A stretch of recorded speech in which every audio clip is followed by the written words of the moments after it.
Good morning, brothers and sisters. Welcome to Ministry of Peace, the study of theology, monotheism. Today we'll be touching bases on generational curses that are passed on from generation to generation as we pick up the characteristics of those before us.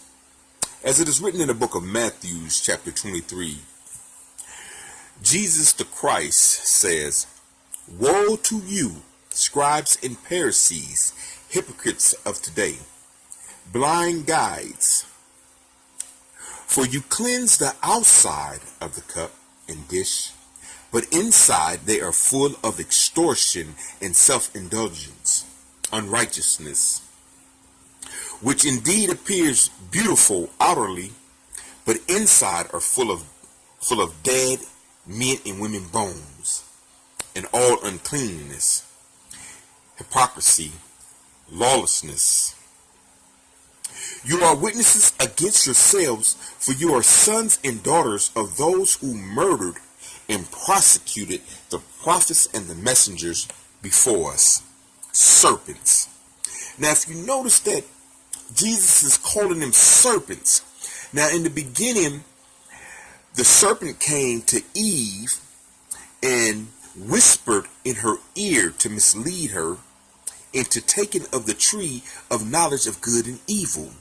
One of the characteristics of a serpent, always whispering in your ear to mislead you or misguide you from the truth and keep you off the path of the righteous, the way of the prophets and the messengers, and to pick up their ways and their characteristics so that you can also be led by the blind. Now, in here also, we will be getting off into, just give me a second, I thought I had this all together. We will be going to Surah 9, ayat 63, or actually 61 to 64. It says, "Amongst them, heathens," this will give us, as the Lord gives us confirmation by his divine interventions to the truth when we receive a message from his angels, prophets, or messengers. This right here is going to give us confirmation to that which is written in the Torah, in the Holy Scriptures. Now we are reading from the Holy Writings. It says, "Amongst them, heathens and pagans, today's hypocrites, are men and women who molest the prophets and messengers of God, who molest, annoys, burden, disturbs, and prosecute with hostile intentions the prophets and messengers of God, that listens and believes in God, has faith, and is a mercy to those who believe." Now they prosecute them that listen and obey the commandments of God. They hate them. Jesus was hated for no reason. A prime example of how people hate. We wonder when some of us become successful, why they hate so much. Celebrities talk about it all the time.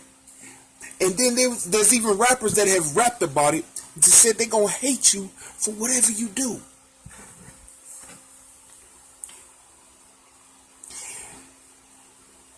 The hypocrites, the heathens and pagans, swear by God in order to please the believers. But it is more fitting that they should please God if they are believers. Now, if you notice, it said, but. Now it's about to change something. So, they seek the pleasure of men and women to please them according to their beliefs and their own self-righteousness.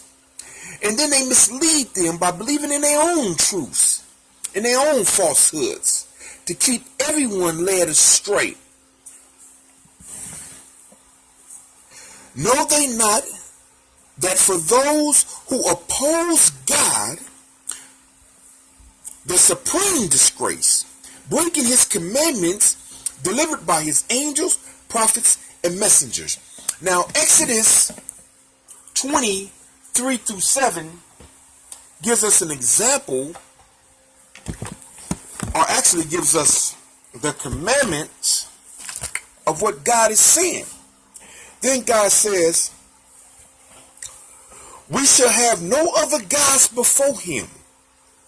We should not bow down to them nor serve them, for the Lord our God visiting the iniquities of the fathers upon the third and fourth generation of those who oppose God and break his commandments, but showing mercy to thousands of those who love God and keep his commandments, paying attention to his signs, wonders, deeds, and acts, holding firm to their faith, not opposing their belief, not opposing the belief system that has been installed upon us, which is that to follow the path of the righteous, those that came before us.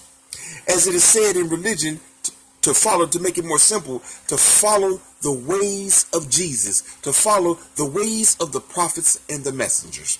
Now, there are prime examples. Jesus himself even says, thou shalt call no one else teachers, for there is one that is your teacher, the Christ.